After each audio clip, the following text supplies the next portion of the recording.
Dear friends and students, in this lecture, I will be discussing about the non-narcotic analgesics. Analgesics na pain reliever.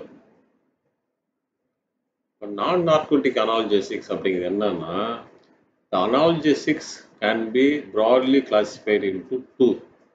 One is narcotic analgesics. மார்பின் சம்பந்தப்பட்ட மருந்துகள். இந்த கிளாஸ்ல நம்ம படிக்கக்கூடியது வந்து non narcotic analgesics. Otherwise it is called non steroidal anti inflammatory drugs, NSAID, non steroidal anti inflammatory drugs. ஏன்னா இது பெயினை ரிலீவ் பண்ணுறது மட்டும் இல்லாமல் இன்ஃப்ளமேஷனையும் இது குறைக்கிறதுனால இதுக்கு பேர் வந்து நான் ஸ்டெராய்டல் ஆன்டி இன்ஃப்ளமேட்டரி ட்ரக்ஸ். இப்போ ஃபஸ்ட்டு நம்ம பெயின் அப்படிங்கிறது என்ன டிஸ்கஸ் பண்ணுவோம். இந்த பெயினை வந்து நம்ம சாதாரணமாக எப்படி கிளாஸிஃபை பண்ணுவோம்னா mild pain, moderate pain, severe pain. நம்மளால் டாலரேட் பண்ண முடிஞ்சதுன்னா மைல்டு, மாடரேட். டாலரேட் பண்ண முடியலன்னு வச்சுக்கோங்களேன், அது வந்து சிவியர் பெயின். உதாரணமாக லேபர் பெயின், பிரசவ வலி, post accidental pain, post surgical pain, இதெல்லாம் வந்து ரொம்ப severe pain. Mild to moderate pain வந்து stomach pain, toothache, headache, இதெல்லாம் வந்து mild to moderate pain. First pain அப்படிங்கிறது என்ன அப்படின்னு பார்த்தீங்கன்னா, அந்த international association for the study of pain என்ன சொல்லுதுன்னா, it is an unpleasant sensory and emotional experience associated with actual or potential tissue damage. இது வந்து ஒன்றும் இல்லை, tissue damage are described in terms of such damage. இது வந்து acute பெயினா, chronic பெயினா, அது வந்து விசரல் பெயினா, சூப்பர்ஃபிஷியல் பெயினா அப்படிங்கிறத நம்ம கிளாஸிஃபை பண்ணிக்கலாம். இங்கே நான் பெயினை எப்படி கிளாஸிஃபை பண்ண போனால் ரெண்டு விதமாக கிளாஸிஃபை பண்ண போகிறேன். ஒன்று வந்து depending upon the duration. Duration கம்மியாக இருந்தால் அக்யூட்டு, டியூரேஷன் அதிகமாக இருந்தால் chronic. Or pathophysiologically it can be classified into two. One is called nociceptive pain, another one is called neuropathic pain. இப்போ ஃபஸ்ட்டு அக்யூட்னா என்ன, க்ரானிக்னா என்னன்னு சொல்லி பார்ப்போம். Usually accompanied by the obvious tissue damage. Tissue damage இருந்தாலோ, ஆட்டோனமிக் நர்வஸ் ஆக்டிவிட்டி அதிகமாக இருந்தாலோ, pain resolves with healing of the underlying injury. ஹீலாக பெயின் குறைய ஆரம்பிச்சதுன்னா அது அக்யூட் பெயின். அந்த acute pain is serving as a protective function. Whereas chronic பாருங்க, it is not a protective function. It degrades our health and functional capability. நம்மளால day to day ஆக்டிவிட்டியை சரியாக பண்ண முடியாது. There will be depression in the mood. இந்த மூடு depression வந்து acute பெயினில் இருக்காது. Chronic pain வந்து it can extend 3 or 6 months beyond onset or beyond the expected period of healing. இது இன்னொரு கிளாசிஃபிகேஷன் பாருங்கள். ஒன்று வந்து நாசிசெப்டிவ், இன்னொன்று வந்து நியூரோபத்திக். இந்த நாசிசெப்டிவ் அப்படிங்கிறது என்னன்னா, அந்த ஸ்டிமுலை வந்து arise from outside of the body. Neuropathic அப்படி இல்லை, inside of the body, but that is related with the neuron. Nociceptive வந்து there are some receptors which is stimulated and this intensity of the pain is directly proportional to the number of receptors involved. Example for nociceptive pain வந்து musculoskeletal disorder. Whereas neuropathic painல பார்த்தீங்கன்னா there is no nociception, is disproportionate to the stimulation of the receptor. For example, trigeminal neuralgia, pain on the trigeminal neuralgia.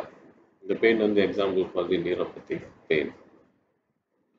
Now, inflammation அப்படிங்கிறது என்னன்னு பார்ப்போம். ஏன்னா நம்ம நான் steroidal anti inflammatory ட்ரக்ஸை பற்றி படிக்கிறோம் இல்லையா.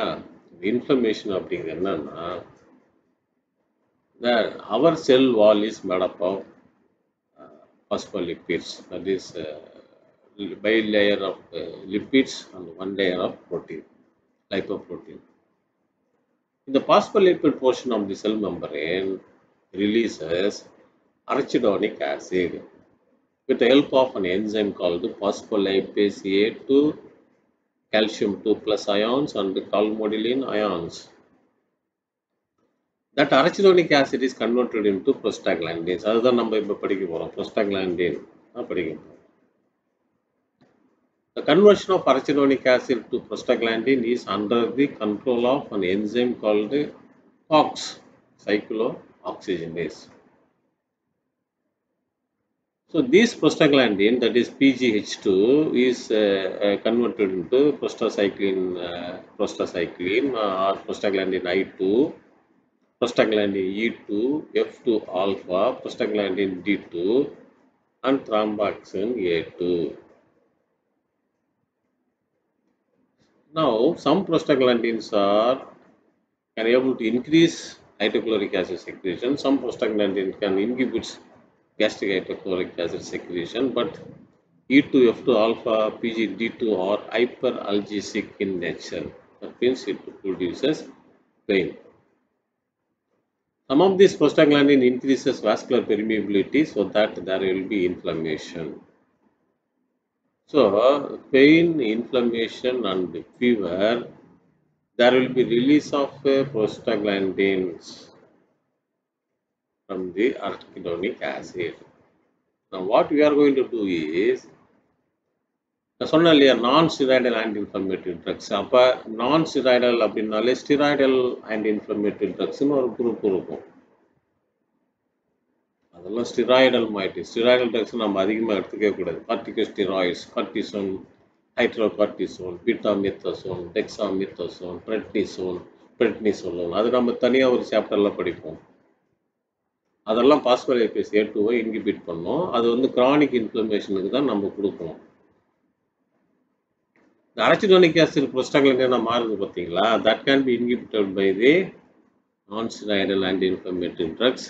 இந்த என்சைம் வந்து சைக்ளோ ஆக்சிஜனேஸ். ஸோ நம்ம இப்போ படிக்க போகிற எல்லா மருந்துமே inhibitors of the cyclooxygenase. இப்போ எக்ஸாம்பிள் பார்ப்போம். பேராசிட்டமால், மெயினான ட்ரக் வந்து paracetamol, which is used for the treatment of headache, toothache and joint pain, and this is toxic to the liver. Aspirin, otherwise called acetylsalicylic acid, it is used for various inflammatory disorders, fever, prophylaxis of the transit ischemia. ஏன்னா they can inhibit the aggregation of the platelets. அதனால இதை நம்ம வந்து angina pectoris prophylaxis-ஆ use பண்ணலாம். And aspirin causes hearing loss, tinnitus, GI bleeding, epigastric distress, etc. Diclofenac sodium, இது வந்து ரொம்ப important drugs. Because இதை நம்ம டாப்பிக்கலாகவும் அப்ளை பண்ணுறோம். டாப்பிக்கலாக ஜெல் இருக்குது, ஸ்ப்ரே இருக்குது. So it is used for inflammatory disorders, rheumatoid arthritis, osteoarthritis, ankylosing spondylitis, dysmenorrhea. Menstruation அப்போ பெயின் இருந்துச்சுன்னா you can give it. And it is used for mild to moderate pain. Nepoform is another drug which is used for moderate pain. Ibuprofen, நம்ம இந்த drugs அதிகமாக சாப்பிடக்கூடாது. இது வந்து டிஸ்மெனோரியாவுக்கு use பண்ணலாம். Inflammatory disorders like rheumatoid arthritis, osteoarthritis use பண்ணலாம். எல்லா நான்-ஸ்டெராய்டல் ஆன்டி இன்ஃப்ளமேட்டரி ட்ரக்ஸுமே அல்சரை வந்து சைடு எஃபெக்டாக ப்ரொடியூஸ் பண்ணும். கேஸ்ட்ரோஇன்டெஸ்டைனல் ப்ளீடிங். எட்டோடர்லாக், இந்த மருந்து வந்து ஆஸ்டியோஆர்த்ரைட்டிஸ்க்கு, ருமேட்டட் ஆர்த்ரைட்டிஸ்க்கு யூஸ் பண்ணலாம். குளோரிபிப்ரூஃபன் அப்படிங்கிற மருந்து inflammatory disorders including rheumatoid arthritis and ஆஸ்டியோஆர்த்ரைட்டிஸ்க்கு நம்ம யூஸ் பண்ணலாம். ஸோ அதனுடைய சைடு எஃபெக்ட் எல்லா மருந்துக்கும் அட்வர்ஸ் ரியாக்ஷன்ஸ் இருக்கும். ஸோ இண்டோமித்தாசின் பார்த்தீங்கன்னா it is used for rheumatoid arthritis, gouty arthritis, urine metabolic disorder, gout இருக்கு இல்லையா, அதுக்கு நம்ம யூஸ் பண்ணலாம். கீட்டோப்ரூஃபன் அந்த மாதிரி தான், inflammatory disorders including rheumatoid arthritis, osteoarthritis, dysmenorrhea and ஃபீவருக்கு யூஸ் பண்ணலாம். கீட்டோர்லாக் பிரமாத்தமைன்னு ஒரு மருந்து இருக்குது, அதை வந்து ஷார்ட் டைம் மேனேஜ்மெண்ட் ஆஃப் பெயினுக்கு நம்ம யூஸ் பண்ணலாம். டிக்ளோஃபினாமேட் அப்படிங்கிற இன்னொரு மருந்து நம்ம பெயின் இன்ஃப்ளமேஷனுக்கு யூஸ் பண்ணலாம். நேஃப்ராக்சன், ஆக்சிப்ராசின், பைராக்சிகம், ரோஃபிகாக்சிப், 4 மருந்தும் ரொம்ப இம்பார்ட்டன்ட் மருந்து. They are used for mild to moderate pain, rheumatoid arthritis, osteoarthritis and dysmenorrhea. இல்லை ரோஃபிகாக்சிக் மட்டும் செப்பரேட். ஏன்னா ரோஃபிகாக்சிப் வந்து செலக்டிவ் COX-2 இன்ஹிபிட்டர்ஸ். இது நம்ம அப்புறமா டிஸ்கஸ் பண்ணுவோம். Now, osteoarthritis இருந்துச்சுன்னா யூஸ்வலாக as and when needed paracetamol வந்து நம்ம சாய்ஸ். ஏன்னா அது வந்து ரொம்ப சேஃபான ட்ரக்ஸ். ஏன்னா க்ரானிக் அட்மினிஸ்ட்ரேஷன் தான் அது லிவர் டாக்ஸிசிட்டி ப்ரொடியூஸ் பண்ணுவோம். Post myocardial infection and post stroke இருக்குது பார்த்தீங்களா, இதுக்கெல்லாம் நம்ம ஆஸ்பிரின் வந்து தாராளமாக கொடுக்கலாம். ஏன்னா அந்த inhibits platelet aggregation at low dose. ஆஸ்பிரினோட டோஸ் வந்து 300 மில்லிகிராம். ஆனால் லோ டோஸ் 60 to 100 மில்லிகிராம் கொடுத்தீங்கன்னா that can prevent the myocardial infection. அதுதான் சொல்லுவாங்க, an apple per day keeps the doctors away. இப்போல்லாம் அப்படி இல்லை, an aspirin per day keeps the cardiovascular complications away. ஏன்னா because it inhibits the aggregation of the platelets. Selective COX-2 inhibitor நான் சொன்னோம் பார்த்தீங்களா, இதில் வந்து எல்லா NSAIDயும் அல்சரை ப்ரொடியூஸ் பண்ணாலும் நம்ம செலக்டிவாக COX-2 மட்டும் இன்ஹிபிட் பண்ணோம்னா, COX-2னா சைக்ளோஆக்சிஜனேஸ் 2 மட்டும் இன்ஹிபிட் பண்ணோம்னா we can avoid the ulcer as a side effect. So celecoxib, etoricoxib and paracoxib இந்த மருந்தெல்லாம் என்ன பண்ணோம்னா COX-1 இன்ஹிபிட் பண்ணாமல் சைக்ளோஆக்சிஜனேஸ் 1 இன்ஹிபிட் பண்ணாமல் சைக்ளோஆக்சிஜனேஸ் 2 மட்டும் இன்ஹிபிட் பண்ணுறதுனால there is no chances for the formation of the ulcer, and they do not depress thromboxane A2 production of platelets, do not increase platelet aggregation. அப்போனா இதெல்லாம் நம்ம angina பிக்டோரிஸுக்கு கொடுக்க முடியாது. But இதுக்கு சில டிஸ்அட்வான்டேஜ் இருக்குது. என்னன்னா they increases prothrombin time, enhances cardiovascular risk. Topical nonsteroidal anti inflammatory ட்ரக்ஸ்னு சொல்கிறோம் இல்லையா, நிமுசுலைடு, பைராக்சிகம், டைக்ளோஃபெனாக் சோடியம், இதெல்லாம் ரொம்ப முக்கியமான மருந்து. எல்லா நான்ஸ்டெராய்டல் ஆன்டி இன்ஃப்ளமேட்டரி ட்ரக்ஸையும் நம்ம ஆயின்மெண்ட்டாவோ ஜெல்லாவோ இல்லை ஒரு ஸ்ப்ரேவாவோ யூஸ் பண்ண முடியாது. எந்த ஆன்டி இன்ஃப்ளமேட்டரி ட்ரக்ஸுன்னு நம்ம ஸ்கின்னை வந்து ஈஸியாக பெனிட்ரேட் பண்ணுதோ அந்த மருந்து மட்டும்தான் நம்ம டாப்பிக்கெலாம் யூஸ் பண்ண முடியும். அப்படி பார்த்தீங்கன்னா இந்த ஜெல் ஃபார்முலையோ இந்த ஸ்ப்ரே ஃபார்முலையோ டைக்ளோஃபெனாக் சோடியத்தையும் பைராக்சிகமையும் நிமுசுலைடையும் நம்ம ஃபார்முலேட் பண்ணி கொடுக்கலாம். இந்த அட்வான்டேஜ் என்னன்னா இந்த attains higher concentration locally in muscles and joints. யூஸ்வலாக மசில் பெயின் ஜாயின்ட் பெயினுக்கு தான் நம்ம ஆயின்மெண்ட் அப்ளை பண்ணுவோம். ஸோ இப்போ இது நம்ம டாப்பிக்கலாக கொடுக்கறதுனால இதுக்கு கேஸ்ட்ரோஇன்டெஸ்டைனல் சைடு எஃபெக்ட் அதிகமாக இருக்காது. ஏன்னா இது வந்து ஃபஸ்ட்டு பர்ஸ் மெட்டபாலிஸ் அவாய்ட் பண்ணுறதுனால அட்வர்ஸ் ரியாக்ஷன்ஸையும் நம்ம மினிமைஸ் பண்ணலாம். இந்த மாதிரி topical nonsteroidal anti inflammatory drugs வந்து ஆஸ்டியோஆர்த்ரைட்டிஸ்க்கு, ஸ்ப்ரைனுக்கு, sports injuries, spondylitis, soft tissue rheumatism, இந்த மாதிரி இடத்துலலாம் நம்ம ஈஸியாக we can use these topical non-steroidal anti-inflammatory drugs. நம்ம choices of non-steroidal anti-inflammatory drugs அப்படின்னா ஒன்றும் இல்லை, மைல்டு டு மாடரேட் பெயின் இருந்ததுன்னா பேராசிட்டமால் மட்டும் போதுங்க, இல்லைன்னா லோ டோஸ் ஆஃப் ஐபுப்ரோஃபன் போகலாம். இப்போ போஸ்ட் ஆப்ரேட்டிவ் ஆப்ரேஷன் பண்ணதுக்கப்புறம் லாங் லாஸ்டிங் பெயின் இருந்துச்சுன்னா ketorolac, propionic acid derivatives like diclofenac, nimesulide கொடுக்கலாம். மஸ்குலோஸ்கெலிட்டல் பெயின், ஆஸ்டியோஆர்த்ரைட்டிக் பெயின் இருந்துச்சுன்னா பேராசிட்டமாலையோ இல்லை ப்ரோபயோனிக் ஆசிட் டெரிவேட்டிவ்ஸோ கொடுக்கலாம்.